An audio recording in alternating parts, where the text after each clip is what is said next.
Donc, bonsoir à vous. On se retrouve ce soir pour une nouvelle conf à la maison sur la thématique qu'on n'a encore jamais traitée, les responsabilités et l'assurance dans la rénovation. Donc, on présentera la structure un petit peu plus en détail. En tout cas, je vous présente Alexis, qui n'avait pas animé de conf depuis un moment, en tout cas en webinaire. Donc, moi, je suis toujours Sylvain et on est ensemble pour à peu près 1 heure pour traiter du sujet.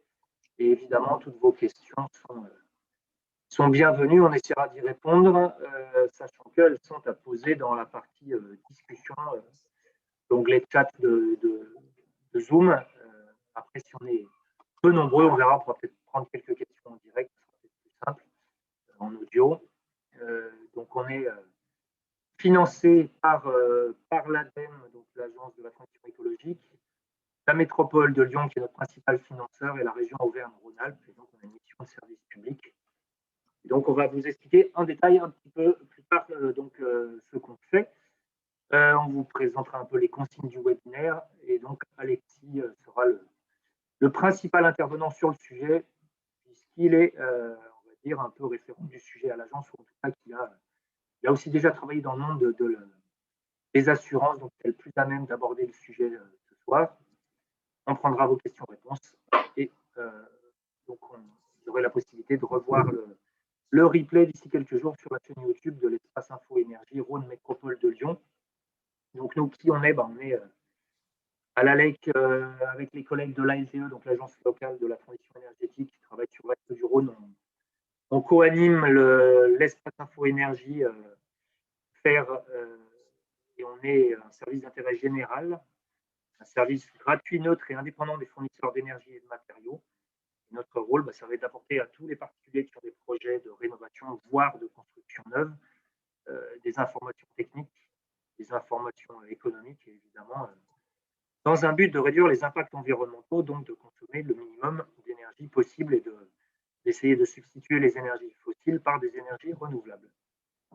Donc, on a parlé isolation, on a parlé chauffage, on a parlé matériaux biosourcés, on a fait des focus sur le chauffage au bois, sur le solaire, on a parlé confort d'été, ce qui est un peu d'actualité il y a encore quelques jours, aide financière, etc., etc. Tout ça est dispo en replay sur la chaîne YouTube.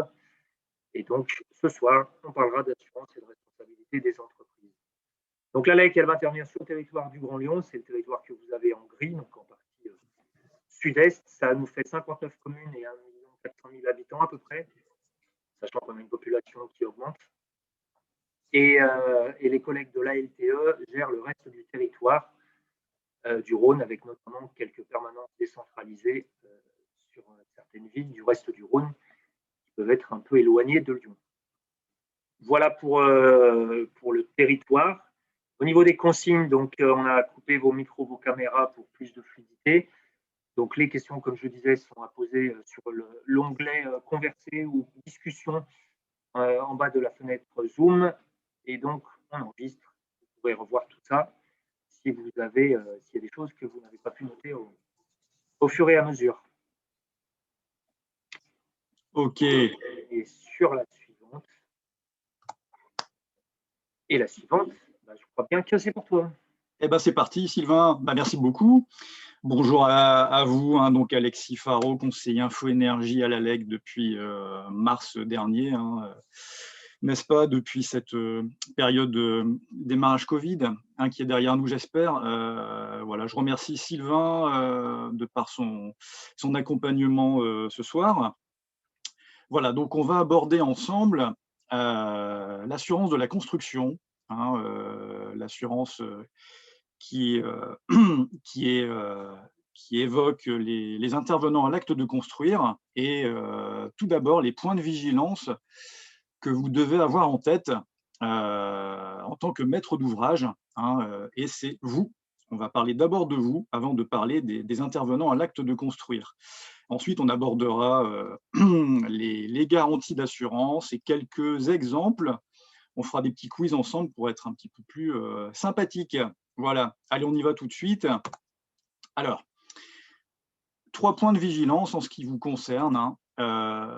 C'est évidemment que les entreprises proposent des des coûts de travaux qui soient conformes aux prestations. Hein. Donc, à l'espace Info Énergie, on est là aussi pour être vigilant, pour vérifier si les garde-fous sont bien présents en termes de critères techniques, de performance, voir si les coûts des travaux sont bien conformes aux prestations. Donc ça, c'est important. Donc, vous avez le service de l'espace Info Énergie qui est là gratuitement pour vous aider là-dessus. Ça permet d'éviter les dérives aussi. Deuxième point essentiel, ce sont les qualifications, les diplômes, les formations des entreprises, des intervenants. C'est quelque chose que vous devez vraiment être vigilant sur Qualibat, d'ailleurs. Les certifications métiers, les certifications liées aux différents corps de métier, tout bonnement s'ils sont RGE, reconnus garants de l'environnement par rapport à leur métier précisément. Ça, c'est très important. Donc ça, c'est un deuxième point important. Et vous avez aussi le droit de demander leur attestation d'assurance, responsabilité civile décennale, on en parlera après. Et vous êtes en droit également de demander un relevé de sinistre directement auprès de leur assureur pour avoir un petit peu la température de leur réalisation, voilà, en espérant qu'il n'y ait évidemment pas de sinistre aggravé par rapport à leur métier spécifiquement. Voilà. Donc, trois choses importantes. Voilà, et je le répète, l'espace Info Énergie, on est là aussi pour vous aider, vous accompagner, mettre les points de vigilance en avant pour que vous soyez bien à l'aise dans vos projets de travaux. Voilà. Alors, j'évoquais justement Qualibat, la certification métier, RGE, reconnue garante de l'environnement. Là, vous avez en fait un exemple de certificat Qualibat qui vous permet deux choses, en fait, qui vous permet déjà de voir que l'entreprise existe bien, elle a bien pignon sur rue, et elle vous permet, vous voyez, de voir l'assurance, chez qui l'entreprise est assurée. Et vous avez également la police d'assurance. Donc là, vous voyez qu'elle est assurée en responsabilité décennale et en responsabilité civile, voilà, chez AXA. Donc ça, systématiquement, vous pouvez aller le rechercher ou demander à l'espace Info Énergie ou demander tout simplement à l'entreprise, écoutez, donnez-moi votre certificat Qualibat, ce qui est un moyen pour vous de vérifier si elle est bien compétente. Au niveau de la compétence, vous voyez en dessous la qualification professionnelle, par rapport à, on est sur l'isolation thermique par soufflage, mention RGE, et l'ITE, mention RGE. Donc là, tout va bien. Si c'est vraiment ce projet de rénovation que vous envisagez, vous voyez que l'entreprise est bien certifiée RGE par rapport à ses métiers. Voilà, après, vous avez les coordonnées de l'entreprise. Et donc, ce document, vous pouvez le trouver sur notre espace, notre plateforme nationale FAIR, directement sur Internet. Je recherche un professionnel RGE. Vous indiquez, vous rentrez le numéro de SIRET et normalement, vous avez le certificat RGE Qualibat que je vous ai montré juste avant. Voilà, si vous ne le trouvez pas, vous le demandez à l'entreprise et voilà. Et autre solution, c'est l'espace Info Énergie où on est là aussi pour vous aider là-dessus. Alors, j'aimais bien mettre en introduction un petit peu un exemple de ce que vous pourriez éventuellement faire. Voilà, vous avez mal dormi, il fait très chaud, vous avez cauchemardé. Le petit matin, vous vous dites allez, je vais écrire une lettre à l'entreprise qui est chez moi en ce moment en lui expliquant que, voilà, que je souhaiterais isoler mes murs. J'ai des murs en bâti ancien, en pisé. Je souhaiterais les isoler finalement avec du polystyrène. Je trouve que c'est mieux adapté que de la fibre de bois, ce que m'a proposé dans le devis le couvreur. Voilà. Alors, d'après vous, je vous pose la question, est-ce que l'entreprise derrière est à même de faire ce que vous demandez par écrit, comme ça un petit matin voilà, je voudrais avoir un petit peu votre avis. par rapport à vos responsabilités. Alors, est-ce qu'on peut voir au niveau du chat ce qui se passe?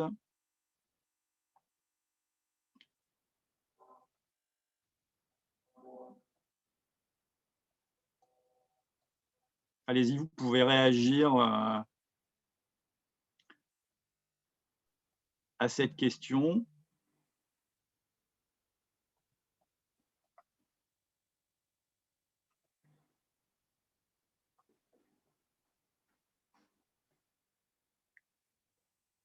Sylvain, je crois que je ne vois rien venir. Hein. Non, non, vas-y, je te laisse. Ouais.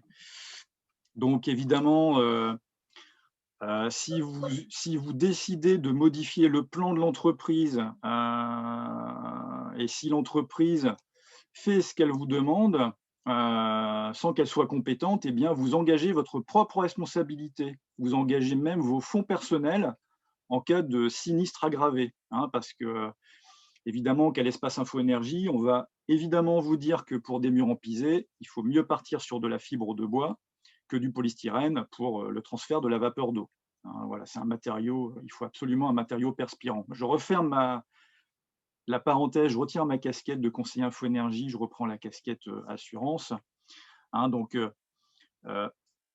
votre faute, hein, en demandant par écrit à l'entreprise de faire ce type de travaux, peut dégager la responsabilité de l'entreprise et du fait de votre immixtion fautive dans le projet, eh bien, vous accepterez le risque, tout simplement.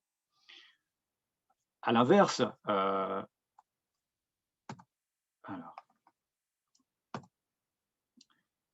l'entreprise va évidemment émettre ce qu'on appelle son devoir de conseil. Et évidemment, c'est ce qu'elle va faire, enfin je l'espère, hein, car en cas de problème, c'est sa responsabilité qui sera recherchée. Ça, c'est très important. Donc, s'il y a un écrit de l'entreprise vous demandant, vous disant, écoutez, cher monsieur, le polystyrène n'est pas adapté, si vous acceptez, très bien, voilà, elle reste dans sa compétence et puis tout va bien. Mais voilà, si vous allez à l'encontre du devoir de conseil de l'entreprise et qu'il y a un écrit des deux côtés, eh bien, c'est vous qui serez recherché. Voilà.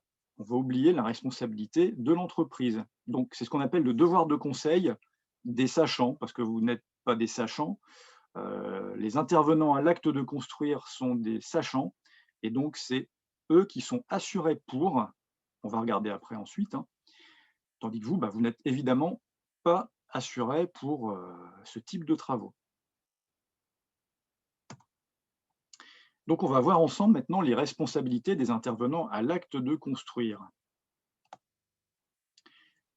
Alors évidemment, la première responsabilité de l'entreprise, qui n'est pas obligatoire, hein, mais qui est vivement conseillée évidemment, c'est la responsabilité civile, la RC Pro de l'entreprise, hein, parce qu'évidemment, on sait pertinemment qu'une petite intervention peut engendrer un sinistre total, hein, un travail au feu, voilà, sur une partie de l'étanchéité de toiture peut engager un sinistre total, hein, évidemment, donc c'est très important. Je dirais ça c'est une garantie qui va de soi, mais ça va mieux en le disant quand même.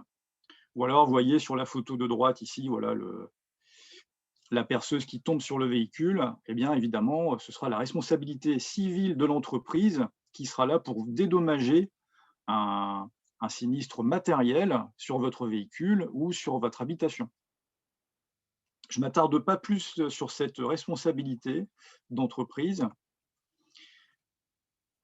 Une responsabilité importante qui s'appelle la responsabilité civile décennale, la RCD, hein, qui est stipulée dans l'article 1792 du Code civil, voilà, qui est une responsabilité obligatoire aux intervenants à l'acte de construire. Même dans des travaux de rénovation énergétique, il peut y avoir sinistre décennal, on va en voir après, hein, mais ça c'est une chose essentielle et c'est même une assurance obligatoire qui est à souscrire par l'entreprise. Et ça, effectivement, vous l'avez vu sur le certificat Calibat, hein, vous voyez bien que l'entreprise était bien assurée en responsabilité travaux, c'est-à-dire en RC décennal.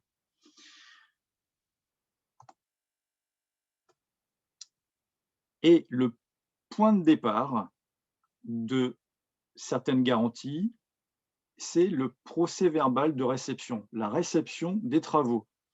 C'est un moment crucial qui acte en fait le transfert de l'ouvrage qui appartient à l'entreprise à vous, en tant que maître d'ouvrage. Voilà. Le PV de réception, c'est un écrit, en fait, hein, c'est une réception qu'on appelle express. Hein. Je vous ai mis un lien vers des fiches, des PV réception type en fonction de différents types de travaux de rénovation. Le PV de réception, voilà, comme je disais, l'entreprise se dégage de sa responsabilité, elle a terminé ses travaux, et c'est un moment qui acte, c'est un moment contradictoire, c'est-à-dire qu'il faut deux personnes, l'entreprise, l'intervenant, et le maître d'ouvrage, vous. Voilà, donc c'est prononcé contradictoirement. Le PV de réception, c'est très important, on ne l'évoque pas assez, mais ça permet de vérifier la conformité des travaux, hein, la pose des isolants, l'étanchéité à l'air, est-ce que ma VMC fonctionne bien, est-ce que mes fenêtres sont bien étanches, est-ce qu'elles s'ouvrent, elles se ferment bien, les volets, pareil, mon eau chaude sanitaire, est-ce que j'ai de l'eau chaude, tout simplement, hein, mais ça, c'est un acte voilà, essentiel.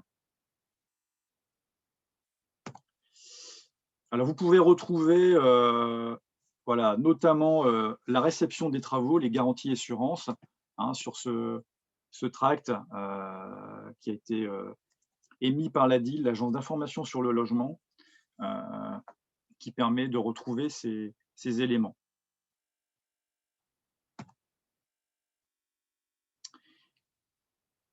Donc, je vous ai remis le lien d'ailleurs sur les fiches chantier, les fiches réception type, hein, et qui sont également émises par l'Agence Qualité Construction, qui est un acteur pour un bâtiment performant.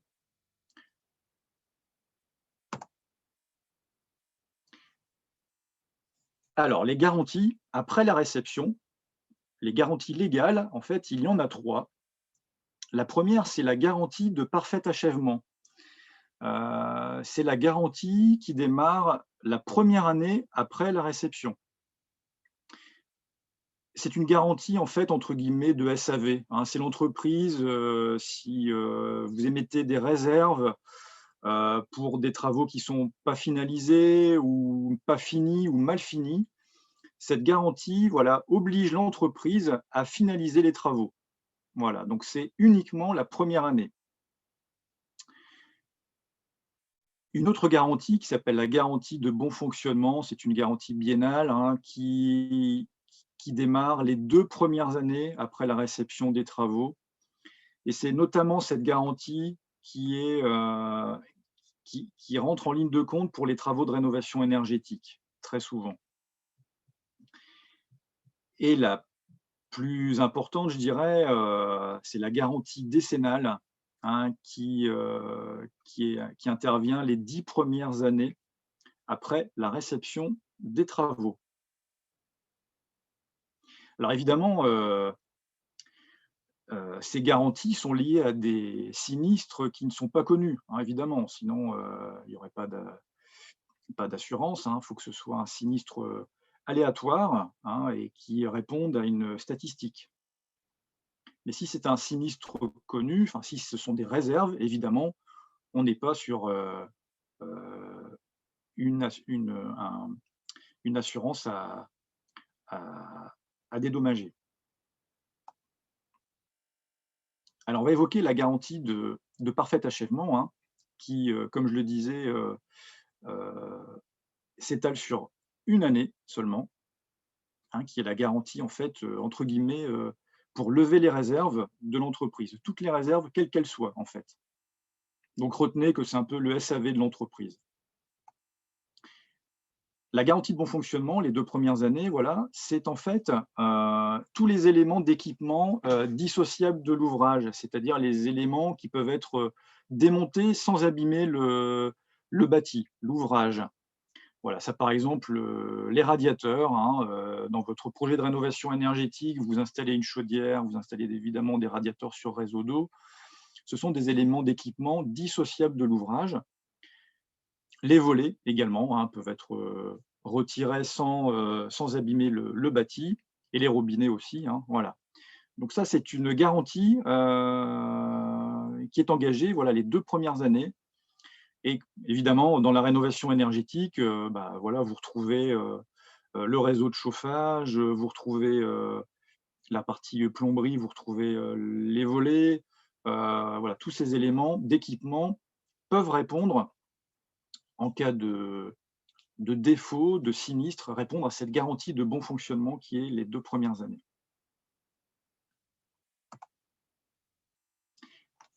Alors la garantie décennale, à qui s'adresse-t-elle? Eh bien globalement à toutes les parties, à tous les travaux liés aux intervenants à l'acte de construire. C'est une obligation pour des bâtiments soumis à l'obligation d'assurance. Donc là, dans l'habitation, on est évidemment soumis à l'obligation d'assurance décennale, hein, donc évidemment, les artisans, les électriciens, les couvreurs, plombiers, maçons, les CMI, les entrepreneurs piscinistes, architectes, maîtrises d'œuvre, un maître d'œuvre sont évidemment concernés par la responsabilité décennale et par la garantie décennale. Donc la décennale, c'est pour répondre à tout dommage matériel sur votre bien les 10 premières années. Et c'est le paiement des dommages, voilà, graves qui affectent l'ouvrage, et comme je disais, même en rénovation, hein. Alors, une petite question, hein. Vous démarrez un chantier de rénovation globale, voilà, le 15 octobre 2020, auprès c'est un contractant général, hein, qui est assuré chez l'assurance A, on va dire. Donc ça, c'est la DOC, hein, c'est la date d'ouverture de chantier. Et le chantier de rénovation globale se termine voilà, fin janvier 2021. Et votre contractant général, eh bien, a souscrit une nouvelle assurance auprès de l'assureur qu'on appelle B. Voilà. Malheureusement, survient un sinistre de nature décennale en 2024. Hein, votre installation de chauffage est toujours défectueuse. Donc, on peut en appeler à la responsabilité civile décennale. Voilà, d'après vous, quelle compagnie d'assurance interviendra pour la réparation des dommages? Est-ce que c'est l'assureur A ou l'assureur B, d'après vous?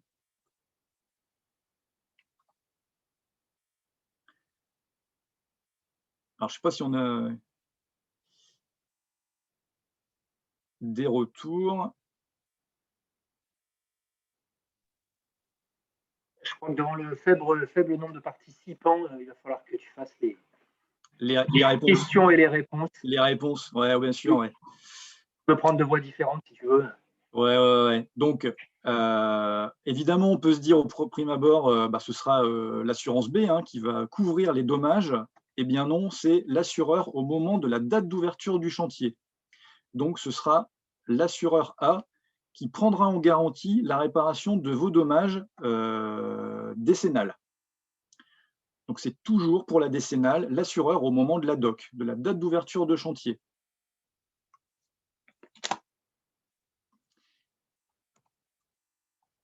Ouais. Alors évidemment, vous allez très souvent avoir le cas de l'entreprise générale qui va sous-traiter une partie des travaux. Et évidemment, en cas de sinistre décennal, eh bien, c'est l'entreprise avec qui vous avez signé le contrat de travaux qui va être recherché, évidemment. Et cette entreprise, si elle a sous-traité les travaux, va elle-même engager un recours, enfin son assureur va engager un recours envers l'entreprise sous-traitante, évidemment. Donc il peut y avoir, c'est facultatif, hein, la garantie décennale du sous-traitant, sachant qu'évidemment c'est largement conseillé que le sous-traitant soit assuré en décennale, ça va de soi.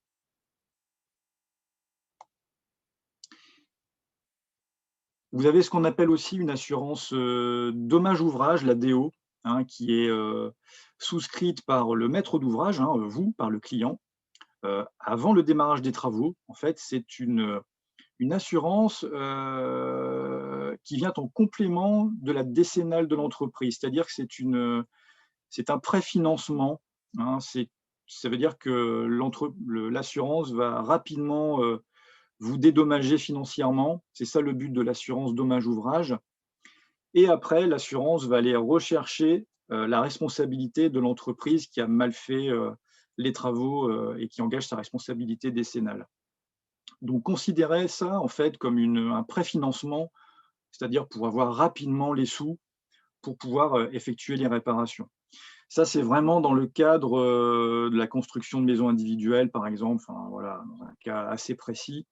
Mais c'est important de l'évoquer parce que forcément, vous allez entendre un jour peut-être déjà l'assurance des hauts dommages ouvrages.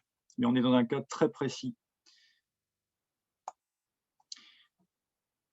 Je vous ai mis la synthèse en fait des différents risques, des obligations d'assurance.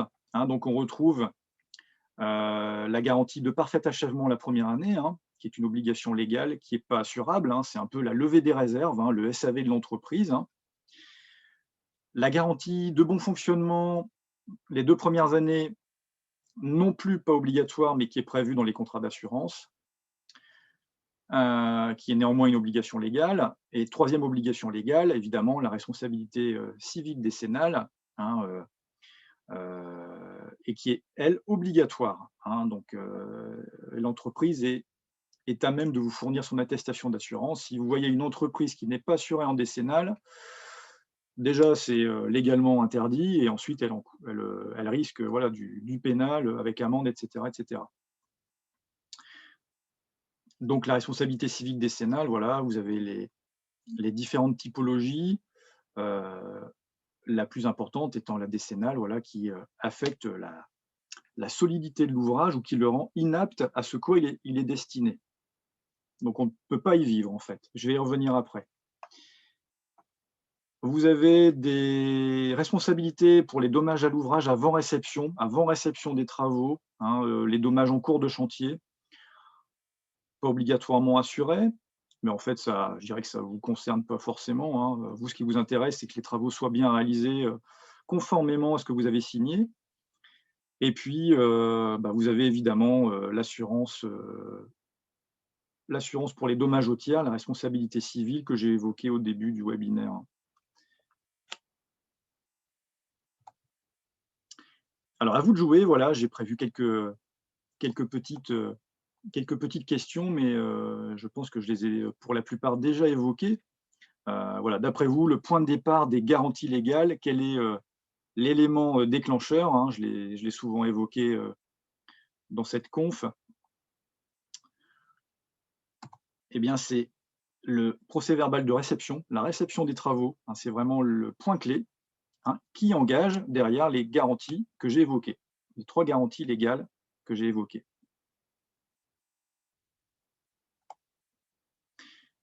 Alors, par exemple, voilà, un volet, le défaut de fonctionnement d'un volet qui vient de m'être installé, hein, la réception a été faite. Donc, quelle garantie est engagée derrière? Eh bien, c'est la garantie de parfait achèvement. Hein, évidemment, le défonctionnement d'un volet, juste après la réception, eh bien, il faut vite que l'entreprise vienne faire les modifications, que tout se passe bien et que vous puissiez lever la réserve et que vous soyez tranquille. Voilà, c'est la garantie de parfait achèvement. Un radiateur défectueux. Donc, un radiateur, je rappelle, c'est un élément d'équipement dissociable de l'ouvrage, hein, qui n'impacte pas la solidité de l'ouvrage, hein, du bâti. Donc là, on est plutôt dans la garantie de bon fonctionnement. Bon fonctionnement, voilà, bon fonctionnement du radiateur. Vous faites poser un isolant à haute densité, hein, par exemple de la fibre de bois, hein, sur les rampants de toiture, et ça engendre malheureusement l'effondrement de la charpente. Évidemment, et là, il y a impropriété à destination de l'ouvrage, hein, on ne peut plus y vivre, évidemment, ça va de soi, hein, l'ouvrage est inapte. Donc là, évidemment, on va engager la garantie décennale. pour aller faire les réparations matérielles de votre ouvrage.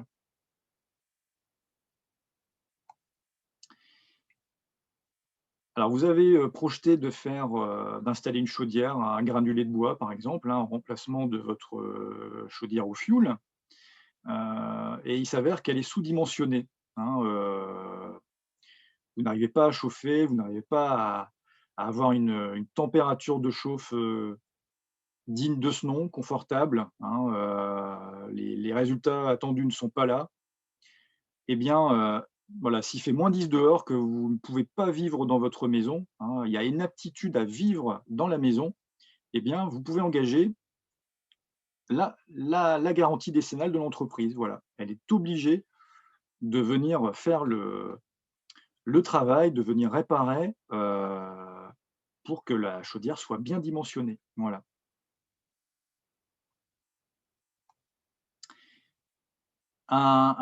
Une pathologie aussi importante, c'est la mauvaise qualité de l'air intérieur.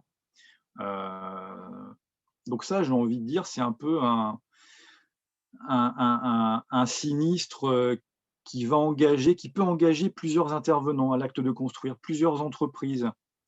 Je rappelle, la décennale, la responsabilité décennale, c'est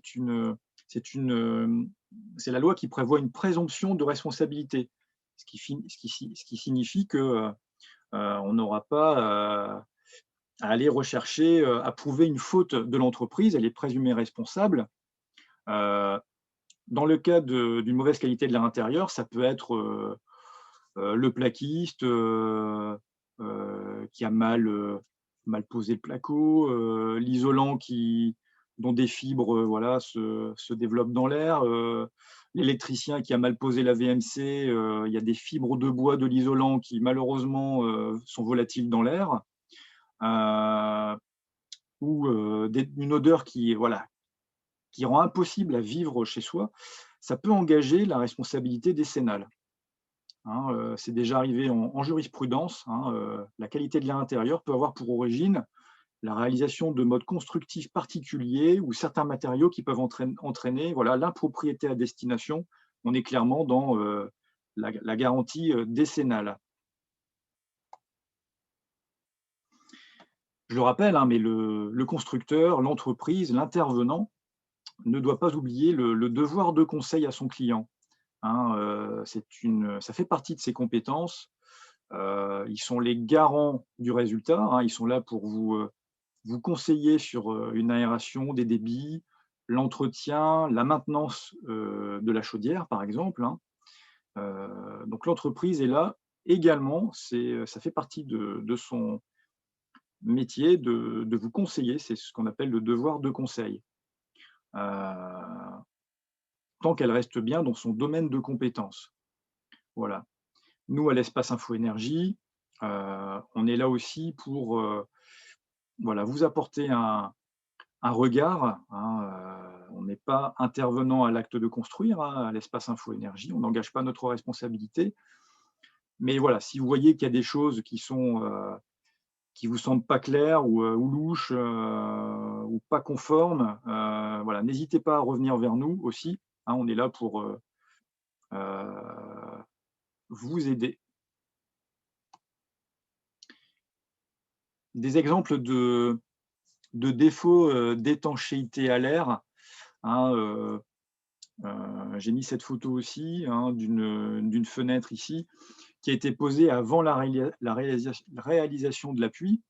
Donc là, il sera impossible en fait de mettre un joint compris-bande sous le regingot en fait de la menuiserie, ce qui va engendrer une mauvaise étanchéité à l'air, ce qui peut engendrer évidemment un sinistre de nature décennale. Sous la porte ici à droite, la même chose, vous voyez le jour, donc là c'est pareil, ce sont des seuils de porte-fenêtre qui n'ont pas été réalisés en temps utile, donc c'est extrêmement répandu, donc évidemment pas de joint, pas de mousse compris-bande pour l'étanchéité à l'air, donc ça c'est un dommage assez récurrent malheureusement, mais qui peut amener voilà, à engendrer un sinistre de nature décennale. Un élément aussi important, et à l'espace Info-Énergie, on est très sensible aussi au type de matériaux. Hein. Par exemple, pour les isolants, on évoque souvent la certification ACERMI, ACERMI, qui est obligatoire sur les devis, hein, pour les aides financières également. Mais voilà, les matériaux sont forcément, doivent être certifiés, hein, pour être éligibles et pour être assurés. Les matériaux, ce qu'on appelle, doivent être assurés s'ils sont considérés comme étant de technique courante, c'est-à-dire qu'ils répondent aux règles de l'art, c'est-à-dire sur les documents techniques unifiés, les avis techniques, ils répondent à des règles professionnelles. On est vraiment dans la tradition, hein, où il n'y a pas de risque spécifique, pas de sinistre spécifique aggravé. On est dans la technique courante.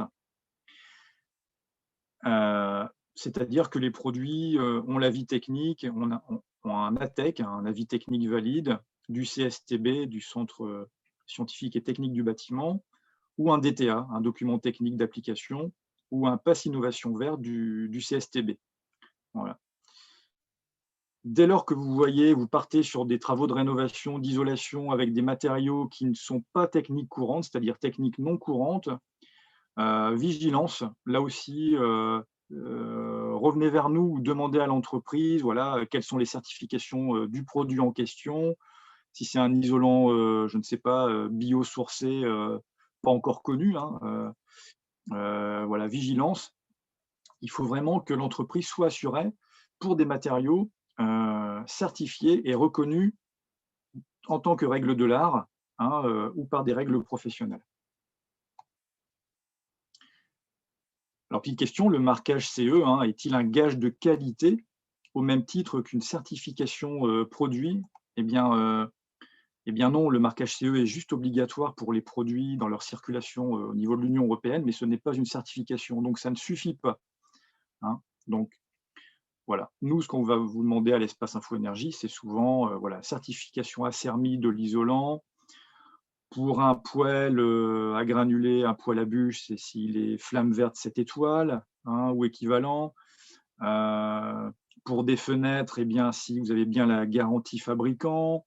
Voilà, il y a des critères techniques, des garde-fous qui sont là vraiment pour vous dire, voilà, mon matériau, ce que je vais acheter pour ma rénovation est reconnu, est certifié, est performant, et forcément derrière, il sera assuré par l'entreprise en cas de sinistre. Voilà, on a fait le tour des différentes garanties obligatoires, hein, de différents exemples de sinistres. Hein. Alors, je ne sais pas si vous avez des questions particulières. Mais s'il y en a, c'est maintenant ou jamais. D'ailleurs, vous pouvez même activer votre micro si vous avez des questions. Ça sera plus pratique.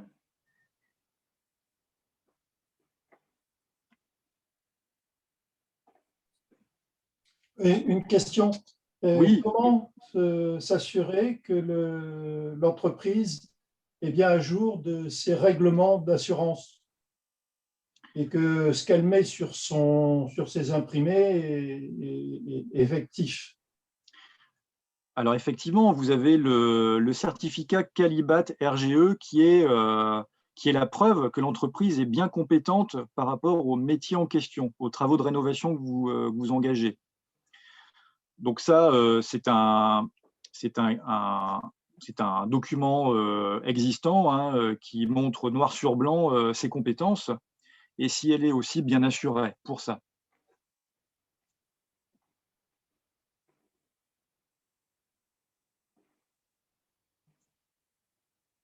Alors, est-ce que vous avez d'autres questions?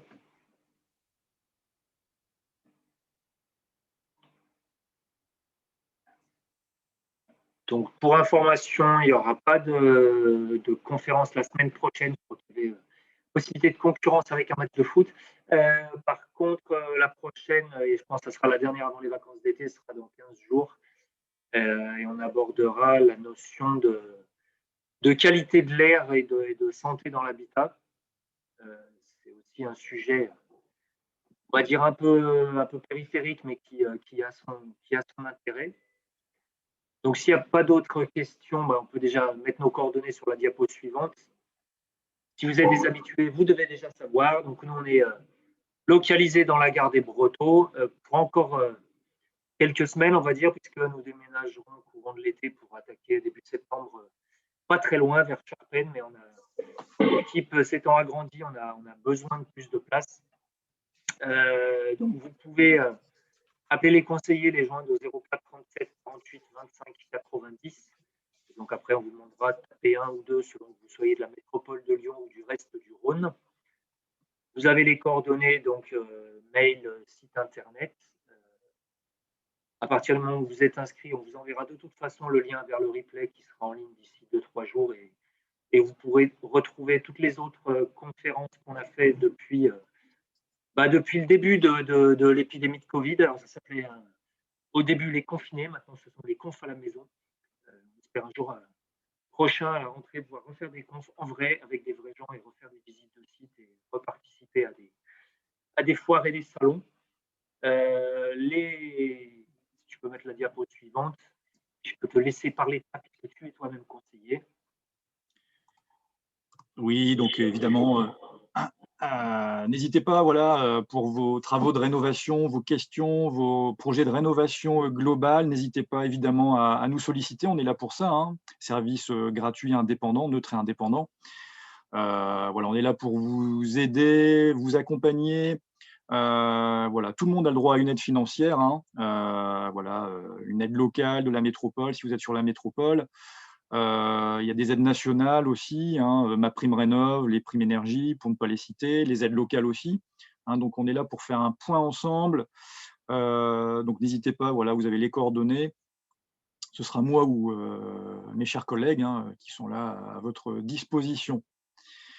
Voilà, je ne sais pas si il n'y a pas eu de questions, mais peut-être en voilà, 2-3 mots, dire si ça a répondu à certaines de vos questions ou des choses que vous avez découvertes, juste 2-3 mots peut-être. Puis est-ce que justement vous avez des projets en lien avec le sujet du soir? Oh, c'était très clair, merci. Merci à vous. En tout cas, on vous souhaite une très bonne fin de soirée. On vous dit à très bientôt. Merci Alexis pour cette présentation très claire. Merci Sylvain, ouais, merci. Moi, sur merci le sujet, j'avais vraiment pas grand-chose à dire. Je vous souhaite une très bonne soirée et puis on se retrouve bientôt pour de prochains événements. Au revoir. Merci à vous. Bonne soirée. Bonne soirée.